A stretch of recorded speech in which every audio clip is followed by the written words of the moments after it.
एक कौम जिस पर अल्लाह ने बरकत बरसा रखी थी, जरखेज जमीन, भरे हुए गोदाम, महल जो धूप से चमकते थे, बाजार जहां सोना हाथ बदलता था, और फिर भी उनके दिल खाली थे। उन्हें लगता था अगर अल्लाह हमसे नाराज होता तो हमें ये माल और दौलत ना देता। तब अल्लाह ने उनके दरमियान एक नबी भेजा, ना ताज ना लश्कर, बस हक के लफ्जों के साथ। ये बुत तुम्हें फायदा नहीं दे सकते। मगर जब इस कौम ने हद से बढ़कर इनकार किया और नबी के सब्र का पैमाना छलक गया, तो फिर आसमान ने फैसला सुना दिया। समंदर बोलने लगा। जहां न जिंदगी का यकीन था, न लाजवालियत का,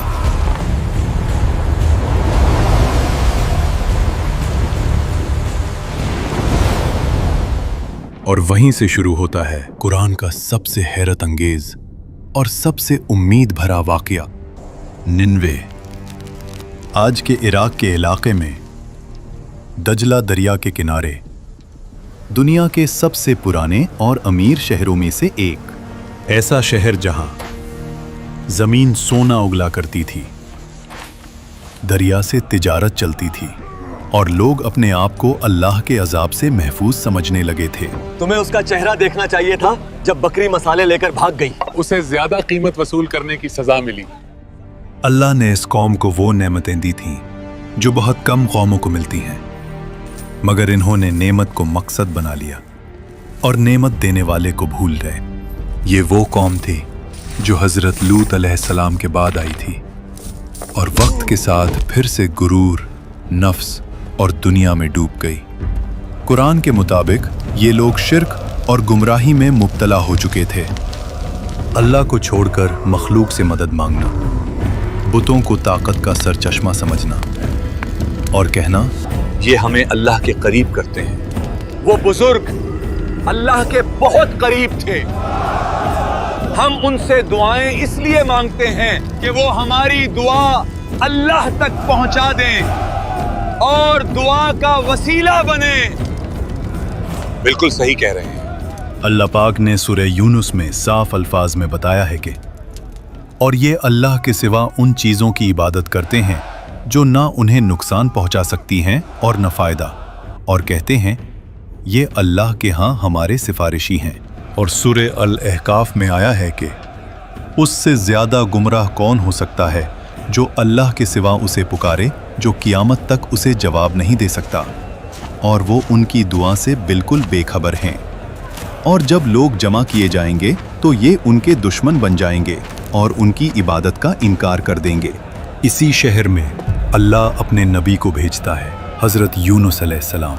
आंखों में दर्द, आवाज़ में यकीन। सिर्फ अल्लाह की बंदगी करो, उसी से डरो, उसी से उम्मीद रखो। लोग हंस देते। डरे? पर क्यों? कोई कहता हम अमीर हैं, ताकतवर हैं। अगर अल्लाह नाराज होता तो हम यहाँ होते। तुम जिन बुजुर्गों के बुत बनाकर इबादत कर रहे हो, क़यामत के दिन ये भी अल्लाह को हिसाब दे रहे होंगे। यूनुस, तुम हमारे बुतों की गुस्ताखी कर रहे हो, यहाँ से चले जाओ।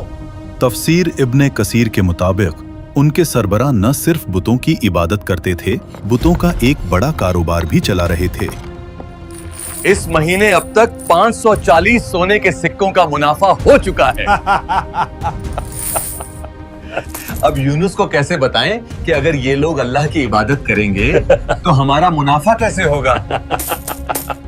ये सब कुछ देखकर ये बात साफ होती है कि उनका शिर्क सिर्फ अकीदे का मसला नहीं था, बल्कि एक बदतर कारोबारी मुफाद भी था। हजरत यूनुस अलैहिस्सलाम उन्हें दावत देते रहे और वो हर बार इनकार करते रहे। अगर तुम सच्चे हो तो अजाब लाके दिखाओ। और ये सिलसिला सालों तक चलता रहा। और फिर एक दिन नबी का दिल भर आता है। यूनुस अलैहिस्सलाम शहर छोड़ देते हैं, मगर यही गलती होती है। न वो गलती जो गुनाह कबीरा हो, बल्कि वो जल्दी जो अल्लाह के नबी से भी हो सकती है। इजाजत से पहले रुख मोड़ लेना, और यहीं से वाक़िया का सबसे खौफनाक मोड़ शुरू होता है। यूनुस अलैहिस्सलाम एक कश्ती पर सवार होते हैं। समंदर शीशा जैसा साफ, हवा नरम, आसमान पुरसुकून।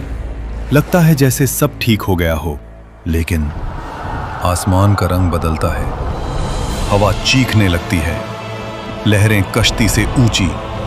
मल्ला चिल्लाता है, वजन कम करो, कश्ती डूब जाएगी। समंदर जैसे किसी एक शख्स को मांग रहा हो, फैस जिसका अंदाजा किसी को नहीं था, उन्हें निगल लेती है।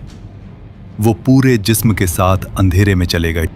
ये उस मछली का पेट था, और यहीं से शुरू होता है कुरान का सबसे गहरा अंधेरा और सबसे बड़ी रहमत। हर तरफ सिर्फ अंधेरा, हर तरफ सिर्फ तन्हाई। यहीं से यूनुस अलैहिस्सलाम को एहसास होता है, मैं जल्दी कर गया, मैंने अपने रब का इंतजार नहीं किया। और फिर इस गहरी तारीकी में एक आवाज बुलंद होती है, ला इलाहा इल्ला अंत सुब्हानका इन्नी कुन्तु मिनज़्ज़ालिमीन। कोई बहाना नहीं, कोई जवाब नहीं, सिर्फ इकरार। तफसीर के मुताबिक यूनुस अलैहिस्सलाम मछली के पेट में 3 दिन और 3 रात तक रहे, और फिर अल्लाह फरमाता है, मछली, मेरे बंदे को नुकसान ना पहुंचाना, उसे नरमी से साहिल पर रख देना। और एक ही लम्हे में लाजवाल यकीन जिंदगी में बदल जाता है, और मछली यूनुस अलैहिस्सलाम को साहिल पर छोड़ देती है। जिस्म कमजोर, जिल्द नाजुक, मगर सांस चल रही है। अल्लाह मैदान में एक दरख्त उगाता है और साया देता है, ग़िज़ा देता है, शिफा देता है। जिस रब की जल्दी में नाफरमानी हुई, वही रब सबसे पहले संभालता है। और दूसरी तरफ निनवा के लोग अब भी खुदगर्ज और नाफरमान थे। अल्लाह का फैसला उन पर आया। आसमान घिरा और बादल घने हो गए। हवा तेज, बिजली चमक रही थी। समंदर का पानी दरिया से बहकर शहर में आ गया।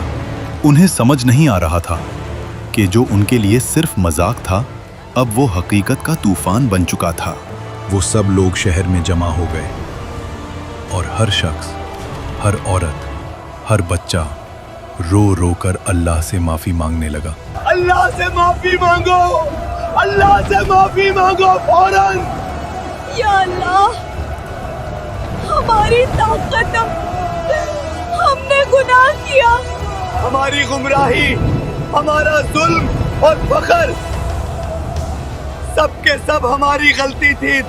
हर तरफ सिर्फ एक ही आवाज गूंज रही थी कि ए अल्लाह, हमें माफ कर दे, हम तेरे ही बंदे हैं और हम गफलत की नींद सो गए थे।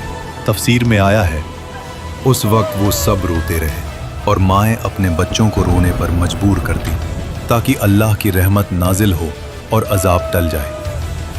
और फिर अल्लाह ने अपने बंदों के गुनाहों और तौबा को देखा और अजाब को वापस ले लिया। समंदर का पानी वापस चला गया, शहर बच गया, घर, खेत, बाजार सब अपनी जगह पर। और जो लोग रोकर दुआ करते रहे, उन पर अल्लाह का फजल नाजिल हुआ। वो कौम अब सिर्फ अल्लाह का डर और इज्जत जानती थी। कुछ अरसे बाद जब यूनुस अलैहिस्सलाम